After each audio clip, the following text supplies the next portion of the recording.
इस वीडियो में क्लास 8 के विज्ञान के अंतर्गत दूसरा चैप्टर सूक्ष्मजीव हमारे मित्र एवं शत्रु किस तरह से है, इस चैप्टर को शुरुआत करेंगे। इसलिए आप लोग इस वीडियो को एक बेहतरीन तरीके से देखिएगा, क्योंकि ये वीडियो आपके आने वाले मेगा छात्रवृत्ति परीक्षा के लिए काफ़ी महत्वपूर्ण होगा।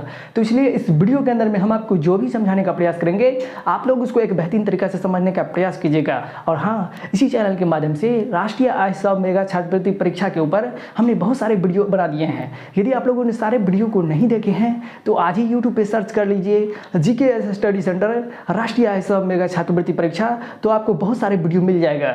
यदि आप लोग उन सारे वीडियो को एक बेहतरीन तरीका से देख लीजिएगा तो 100% हम गारंटी देते हैं कि इस एग्जाम को पास करने में आपको थोड़ी सी भी दिक्कत नहीं आएगी। आप लोग आसानी से एक अच्छे अंक के साथ इस एग्जाम को पास कर लीजिएगा। तो चलिए अब हम लोग इस वीडियो की शुरुआत करते हैं। तो देखिए चैप्टर का नाम क्या है, सूक्ष्मजीव मित्र एवं शत्रु।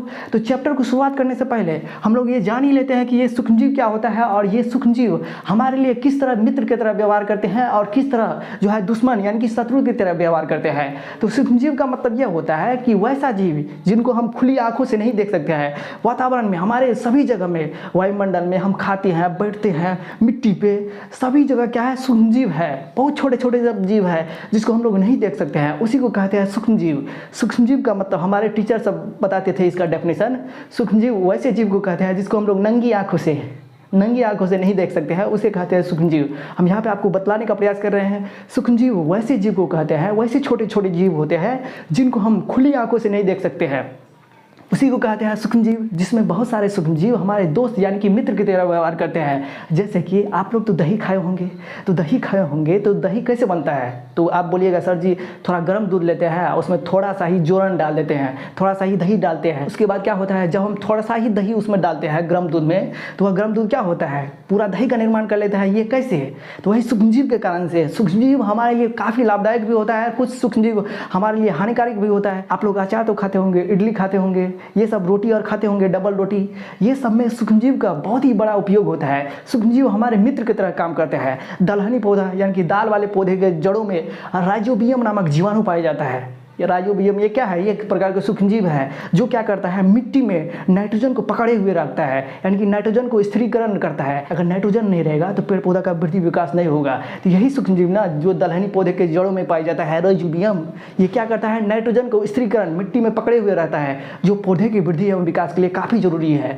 ये सूक्ष्मजीव कई तरह से हम लोग को मदद करता है। हम लोग क्या करते हैं, अक्सर रोज बराबर क्या करते हैं, सब्जी का छिलका और बहुत सारे कचड़े को फेंक देते हैं, और यही कचरा कुछ दिनों के बाद देखते हैं सड़ गल जाता है, और सड़ गलने के बाद क्या होता है, खाद का निर्माण कर लेता है। अगर यही कचरा सड़ता गलता नहीं तो पर्यावरण को प्रदूषित करता।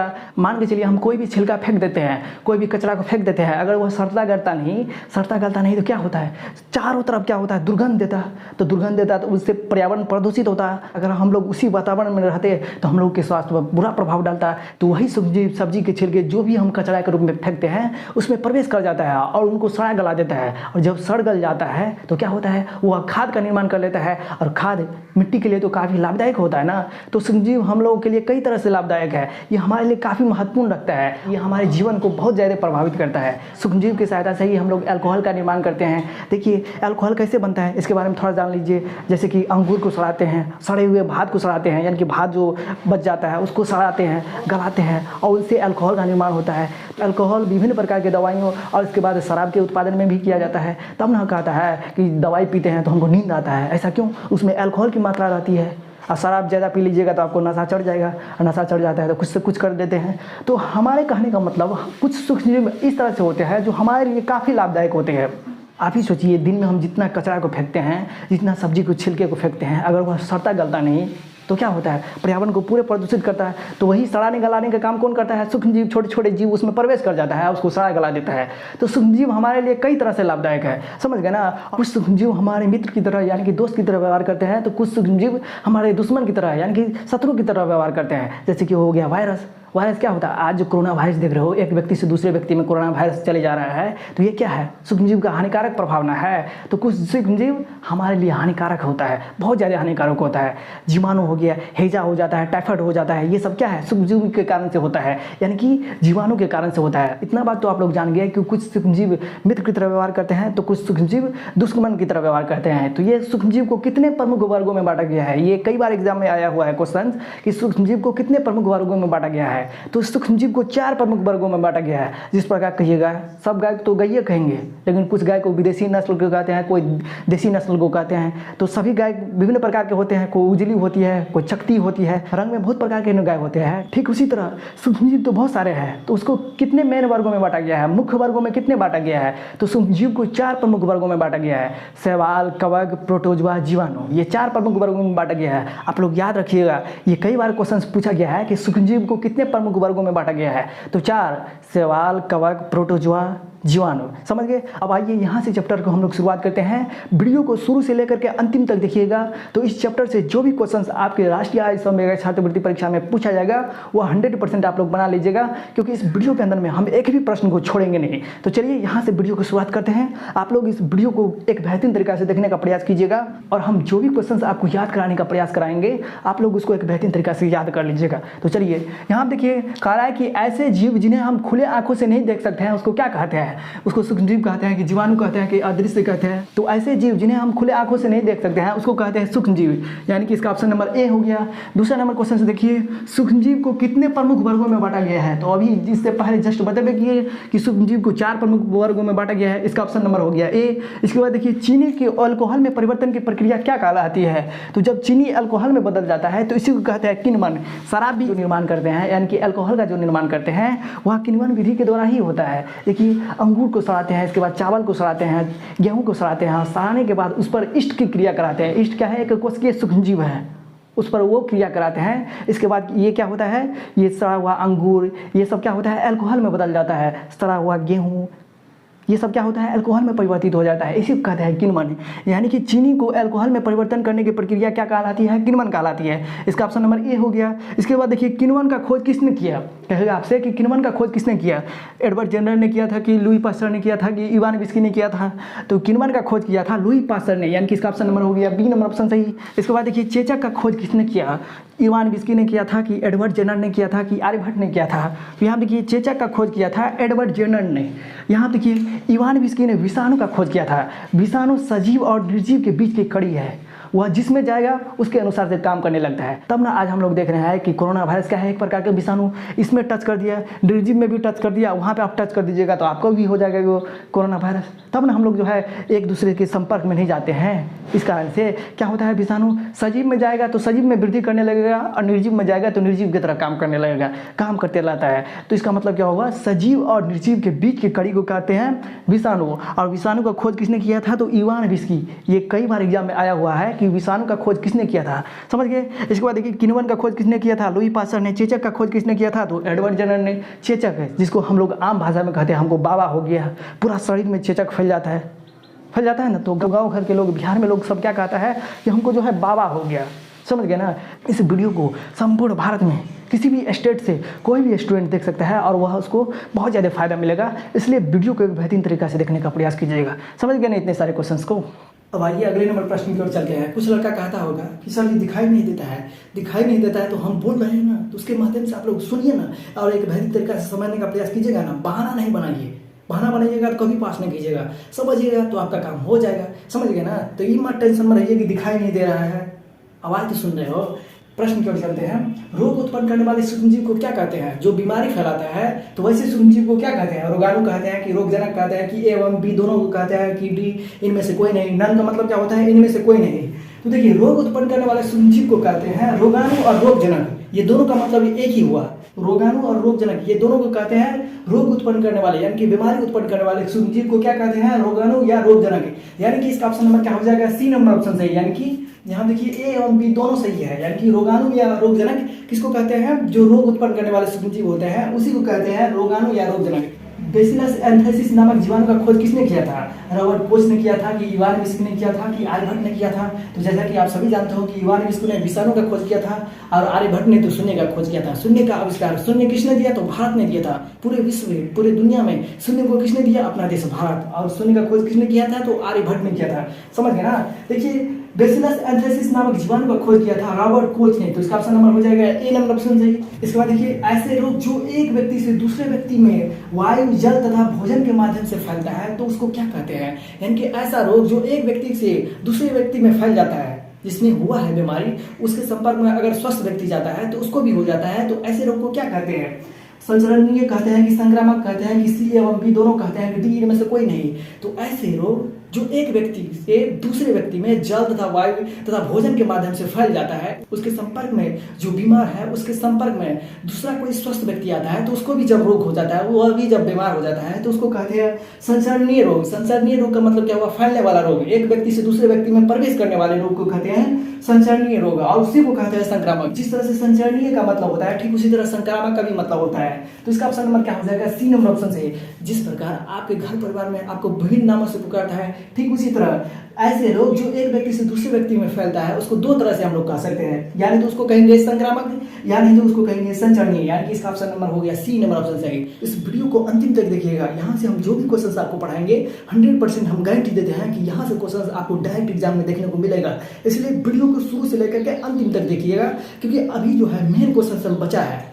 मान के चलिए कहेगा कि कुछ सूक्ष्मजीव हानिकारक होता है तो उससे कौन कौन से बीमारी होते हैं, तो उसको याद रखना पड़ेगा। प्रोटोजोआ से कौन सा बीमारी होता है, कवक से कौन कौन बीमारी होते हैं, जीवाणु से कौन कौन बीमारी होते हैं, यही बीमारी पूछता है एग्जाम में। कई बार क्वेश्चन पूछा गया है कि जीवाणु से होने वाले रोग का नाम बताएं, प्रोटोजोआ से होने वाले रोग का नाम बताएं, कवक से होने वाले रोग के नाम बताएं। तो इस प्रकार कुछ सूक्ष्मजीव हमारे मित्र की तरह काम करते हैं और कुछ सूक्ष्मजीव हमारे शत्रु की तरह काम करते हैं। तो शत्रु की तरह काम करते हैं यानी कि दुश्मन की तरह काम करते हैं, तो वह हमारे लिए किस प्रकार हानिकारक है, वह कौन कौन से रोग फैलाता है। अभी यहाँ से उसी तरह का क्वेश्चन हम पढ़ाएंगे कि विभिन्न प्रकार के सूक्ष्मजीव से होने वाले रोग कौन कौन है। अगर इस वीडियो को शुरू से लेकर अंतिम तक एक बेहतरीन तरीका से देख लीजिएगा तो 100% हम गारंटी देते हैं कि इस चैप्टर से जो भी क्वेश्चन आपके मेधा छात्रवृत्ति परीक्षा में क्वेश्चन पूछा जाएगा, आप लोग 100% उस क्वेश्चन को एक बेहतरीन तरीका से बना लीजिएगा। तो इसलिए यहाँ से आप लोग एक बेहतरीन तरीका से देखने का प्रयास कीजिएगा। अब आइए कौन कौन से सूक्ष्मजीव से किस किस तरह के रोग उत्पन्न होते हैं, इसको एक बेहतरीन तरीका से जानने का प्रयास करते हैं। और यहाँ से क्वेश्चंस 100% आपके राष्ट्रीय आयुष और मेगा छात्रवृत्ति परीक्षा में जरूर पूछे जाएंगे। यहाँ से आप लोग एक बेहतरीन तरीका से देखने का प्रयास कीजिएगा। देखिए पूछ देगा कि प्रोटोजोआ से होने वाले प्रमुख रोग क्या है।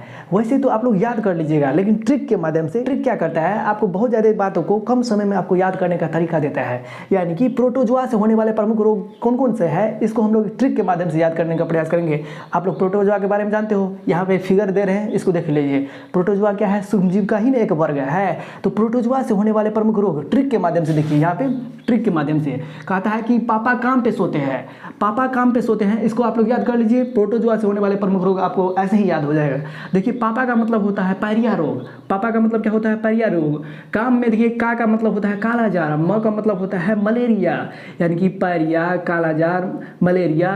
सोते हैं, सोते का मतलब क्या हुआ? सोने की बीमारी। और पे का मतलब क्या हुआ? पेचिस। ये सब क्या है? प्रोटोजोआ से होने वाले प्रमुख रोग है। देखिए कम समय में आपको यदि याद करना है प्रोटोजोआ से होने वाले प्रमुख रोग, तो इसको एक बेहतरीन तरीका से ट्रिक के माध्यम से याद रखेंगे। ट्रिक क्या है? पापा काम पे सोते हैं, तो पापा का मतलब हुआ पायरिया, काम शब्द में का मतलब होता है कालाजार, म का मतलब होता है मलेरिया, पे का मतलब होता है पेचिस, और इसके बाद देखिए सोते का मतलब क्या हुआ? सोने की बीमारी। इस तरह से याद कीजिएगा तो आपको लॉन्ग टर्म तक याद रहेगा, समझ गए ना। अब आइए जीवाणु से कौन कौन किस किस तरह के रोग उत्पन्न होते हैं, इसको भी एक ट्रिक के माध्यम से एक बेहतरीन तरीका से याद करने का प्रयास करते हैं। तो देखिए ट्रिक क्या कहता है? पंडित का टिक न्यू है, कभी हम बाल को मुंडवाते हैं तो टिक छोड़ देते हैं ना, तो उसी के माध्यम से देखिए ना, इसको एक बेहतरीन तरीके से याद करने का प्रयास कीजिए। ट्रिक क्या आता है? पंडित का टिक न्यू है, तो पंडित में देखिए प का मतलब होता है प्लेग, और इसके बाद देखिए डी का मतलब होता है डिप्थीरिया। पंडित का टिक न्यू है, बस इतना को आप लोग याद कीजिए, आपको जीवाणु से होने वाले रोग आप लोग आसानी तरीके से याद कर लीजिएगा। देखिए पंडित का मतलब, देखिए पंडित में प का मतलब होता है फ्लेग, डी का मतलब होता है डिप्थीरिया, त का मतलब होता है टाइफाइड। इसके बाद देखिए का मतलब होता है काला खांसी, और टी का मतलब, टिक में टी का अर्थ क्या हुआ? टिटनस, इसको टेटनस भी हम लोग कहते हैं। क का मतलब होता है कुष्ठ, और इसके बाद देखिए न्यू का मतलब न्यूमोनिया, और ह का मतलब होता है हैजा। इस तरह से किसी भी चीज़ को ट्रिक के माध्यम से याद करते हैं तो आपको लंबा समय तक याद रहेगा, और ट्रिक के माध्यम से किसी भी चीज़ को एक बेहतरीन तरीका से कम समय में हम लोग याद कर लेते हैं। तो समझ गए ना किस तरह से आप लोग प्रोटोजोआ से होने वाले प्रमुख रोग को जानकारी रखिएगा, और जीवाणु से होने वाले रोग को किस तरह से याद रखना है। तो प्रोटोजोआ से कैसे याद करेंगे? पापा काम पे सोते हैं, पापा का मतलब होता है पायरिया, का मतलब होता है काम में का अर्थ होता है कालाजार, म का मतलब होता है मलेरिया, पे का मतलब होता है पेचिस, और सोते का मतलब होता है सोने की बीमारी। ये सब रोग होता है प्रोटोजोआ से। इसके बाद देखिए जीवाणु से होने वाले रोग क्या है? तो जीवाणु से होने वाला रोग है पंडित का टिक न्यू है, पंडित में प का मतलब फ्लेग, डी का मतलब डिप्थेरिया, त का मतलब टाइफाइड, का का मतलब काला खांसी और टी का मतलब टिटनस या टेटनस। इसके बाद देखिए क का मतलब कुष्ठ, न्यू का मतलब निमोनिया और है का मतलब हैजा। इस तरह से याद रखिएगा तो आपको आसानी से एक बेहतरीन तरीका से याद रह पाएगा, समझ गए ना। इसके बाद आइए कवक से होने वाले प्रमुख रोगों के बारे में जानकारी प्राप्त करते हैं। कवक के बारे में नहीं जानते हो? कभी कभी देखते हैं ना घरे पर गोबर छता हो जाता है। देखिए यहाँ पे जो है फिगर चित्र के माध्यम से आप लोग देख लीजिए कि कवक कहते किसको है। यहाँ देखिए कवक से होने वाले प्रमुख रोग को ट्रिक के माध्यम से एक बेहतरीन तरीका से याद करने का प्रयास करते हैं। तो देखिए ट्रिक यहाँ पे क्या कहता है, तो ट्रिक यहाँ पे कह रहा है कि गंजा दमाद खाए फ्रूट है, गंजा दमाद है खाता है फ्रूट। कवक से होने वाले प्रमुख रोग को ट्रिक के माध्यम से किस तरह से याद करते हैं। गंजा दमाद खाए फ्रूट, गंजा का मतलब हुआ गंजापन, दामा का मतलब हुआ दम्मा। यहाँ देखिए दामाद में दामा का मतलब क्या हुआ दम्मा और द का मतलब हुआ दाद, खा का अर्थ होता है खाज। इसके बाद देखिए फ्रूट, फ्रूट का मतलब ये फ्रूट, गंजा दमाद खाए ये फ्रूट, ये फ्रूट का मतलब हुआ एथलीट फ्रूट। इस तरह से आप लोग याद कीजिएगा तो आपको किसी भी प्रकार का दिक्कत नहीं होगा और कंफर्म है इससे क्वेश्चन आएगा, समझ गए ना। देखिए कवक से होने वाले प्रमुख रोग को किस तरह से याद करेंगे। गंजा दामाद है और खाता है फ्रूट, गंजा का मतलब गंजापन, दामाद में दामा का मतलब होता है दम्मा और द का मतलब होता है दाद। यहाँ पे ये नहीं होगा, खाए में खा का मतलब होता है खाज और ये फ्रूट का मतलब होता है एथलीट फ्रूट। इस तरह से याद कीजिएगा तो आपको किसी भी प्रकार का दिक्कत नहीं होगा। जिस तरह से हम लोग कवक से होने वाले प्रमुख रोग को ट्रिक के माध्यम से याद किए, ठीक उसी तरह विषाणु से होने वाले प्रमुख रोग को ट्रिक के माध्यम से किस तरह से याद करेंगे। तो देखिए यहाँ पे ट्रिक कहता है कि रेखा हम हिट करके पोचे छोड़ के लिए, यानी कि रेखा हम हिट करके पीछे छोड़ गई, हमें हिट करके पीछे चले गया, रेखा हम हिट करके पोचे छोड़ गई। इस ट्रिक के माध्यम से विषाणु से होने वाले प्रमुख रोगों को आसानी से आप लोग याद कर पाइएगा। जिसमें रेखा में रे का अर्थ होता है रेबीज, खा का मतलब होता है खसरा। इसके बाद देखिए हम में ह का मतलब होता है हर्मिस, म का मतलब होता है मेनिंजाइटिस, म का मतलब मेनिंजाइटिस। इस तरह से याद करते जाइए। इसके बाद देखिए हिट में देखिए ट का मतलब होता है ट्रेकोमा, प का मतलब देखिए पो का मतलब पोलियो। यहाँ से देखिए ना ट्रेकोमा पोलियो। एच में देखिए एच में ए है, यहाँ पे ए है ना, ए का मतलब होता है एड्स, च का मतलब होता है चेचक। देखिए चेचक जैसे प्रकार बाबा जो होता है ना छोटी माता। इसके बाद देखिए छोड़ गई, छो का मतलब होता है छोटी माता, गई, ग का मतलब होता है गलशोध। इसके बाद ई का मतलब होता है इन्फ्लुएंजा। इस तरह से आप लोग याद कीजिएगा तो आपको किसी भी प्रकार की दिक्कत नहीं होगा। विषाणु से होने वाले प्रमुख रोग को किस तरह से याद करेंगे। रेखा हम हिट करके पोचे छोड़ गई, यानी कि पीछे छोड़ गई। तो रेखा में र का मतलब होता है रेबीज, ख का मतलब होता है खसरा, हम में ह का अर्थ होता है हर्मिस, म का मतलब होता है देखिए म का मतलब होता है मेनिंजाइटिस। हिट में देखिए ट का मतलब होता है ट्रेकोमा। इसके बाद देखिए करके पोएचे, पो का मतलब होता है पोलियो और इस ए का मतलब होता है एड्स और चे का मतलब होता है चेचक। छोड़ गई में छो का मतलब होता है छोटी माता और इसके बाद देखिए गई में मतलब देखिए गलशोध। इसके बाद ई का मतलब होता है इन्फ्लुएंजा। इस तरह से याद कीजिएगा तो आपको किसी भी प्रकार का दिक्कत नहीं होगा। अगर इस तरह से क्वेश्चंस को आप ट्रिक के माध्यम से याद करते हो तो आपको 100% हम गारंटी देते हैं कि यदि इस तरह का क्वेश्चन आ जाएगा तो आप लोग छोड़िएगा नहीं, आसानी से बना लीजिएगा। तो समझ गए ना, कोई भी चीज़ को ट्रिक के माध्यम से याद करते हैं तो आसानी से हम लोग को याद हो जाता है। तो चलिए फिर मिलते हैं नई वीडियो में।